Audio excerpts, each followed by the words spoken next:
Hello history buffs and welcome back to the channel.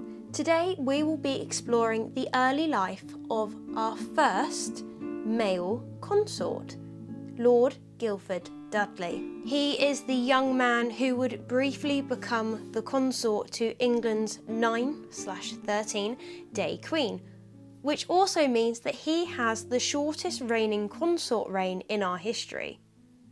Lord Guildford Dudley was potentially born in March 1537. Unfortunately, much of Guildford's early life is unknown, including his exact date of birth.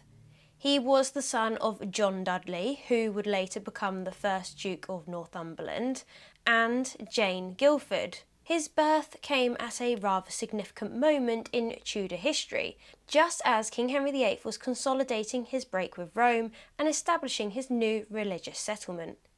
The international significance of Guildford's arrival was immediately apparent. In May 1537, the Spanish diplomat Don Diego de Mendoza arrived in England and agreed to act as godfather to the infant Guildford. This diplomatic gesture reflects the continued importance of the Dudley family in European politics, even during England's tumultuous break with Catholic Europe. Guildford was born into one of England's most ambitious noble families. His father, John Dudley, would rise to become one of the most powerful men in England during the reign of King Edward VI. The Dudley household was large and closely knit. Guildford had numerous siblings, including Henry, Thomas, John, the 2nd Earl of Warwick, Ambrose, 3rd Earl of Warwick, Robert, who would later become the Earl of Leicester, Charles, and several sisters including Mary Sidney, Margaret, Catherine, Countess of Huntingdon, Temperance and Catherine. As historian Nicola Tallis notes, little is known of Guildford's early life. What is certain is that he had grown up in a close family, with parents who were genuinely fond of both each other and their children. This loving family environment would shape Guildford's character, though it would also contribute to what Tallis describes as his tendency towards petulant outbursts. Guildford received the education typical of a Tudor nobleman's son. He was mostly educated with his younger brothers Henry and Charles, and may have spent some time in the household of his uncle by marriage, Francis Jobson.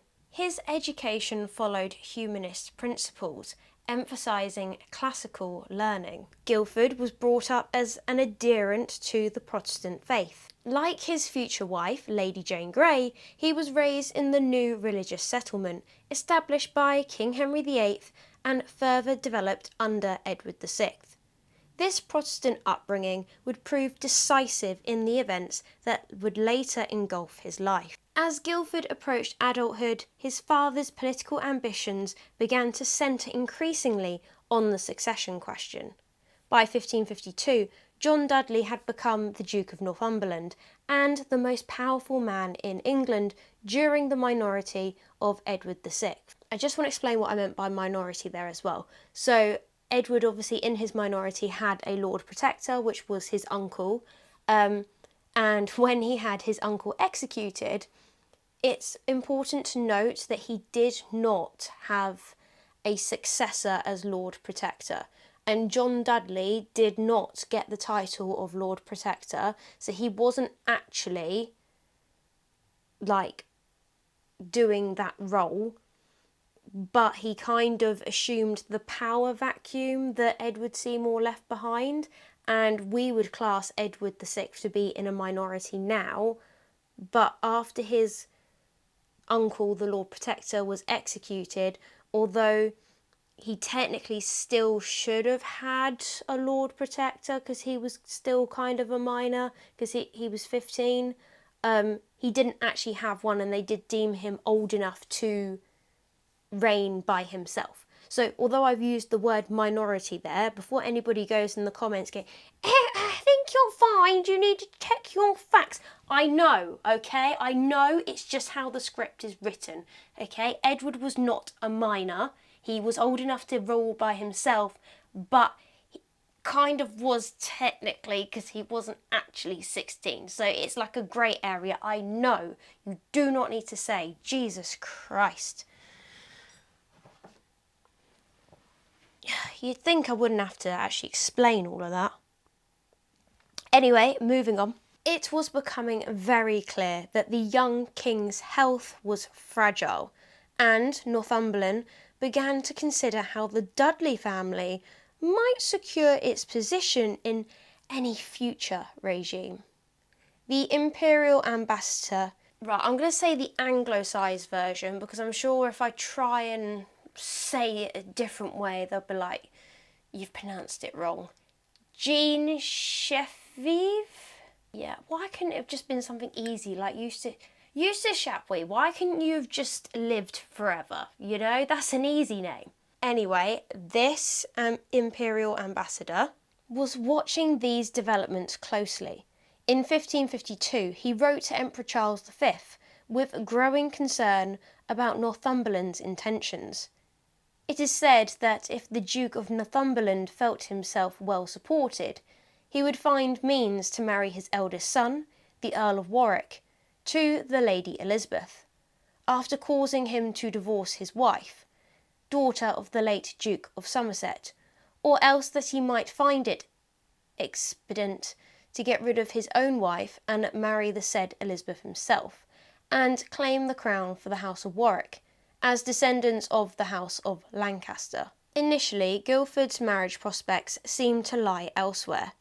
Guildford had at first expected to marry another of the grandchildren of Mary and Charles Brandon, Margaret Clifford. Lady Margaret Clifford was an attractive match. Through her mother, she was a grandniece of King Henry VIII, giving her a distant but legitimate claim to the throne. Edward VI himself supported this plan. On the 4th of July 1552, Edward VI spoke in support of this plan to Cumberland, and on the 4th of July, the Privy Council wrote to the Earl, urging his agreement to the marriage. However, Northumberland's original plan was to marry Guildford to Lady Margaret Clifford, would soon change as more ambitious schemes began to take shape. By mid-June 1552, the Imperial Ambassador noticed a significant shift in Northumberland's thinking. Their main object will be to make shift to exclude the Princess Mary and the Lady Elizabeth, and declare the true heir to be the Duke of Northumberland's son.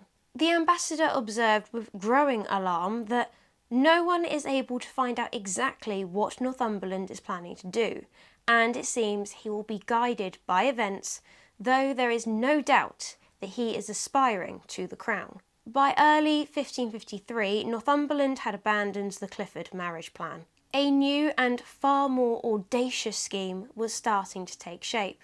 As 1552 drew to a close, 16-year-old Guildford Dudley stood on the threshold of public life. Guildford, now the fourth eldest son of John and Jane, was 16 and ready to enter public life as his elder brothers had all done. He had received an excellent education, been raised in a loving family, and formed in the Protestant faith that was reshaping England. What he could not have known was that his father's soaring ambitions would soon entangle him in one of the most dramatic succession crises in English history. The marriage plans that would ultimately seal his fate were already beginning to form. As strong evidence exists, the Marchioness of Northampton first proposed the idea of a marriage between Guildford Dudley and Lady Jane Grey. As Henry VIII himself had declared, if the female heir shall chance to rule, she cannot continue long without a husband, which, by God's law, must then be her governor and head.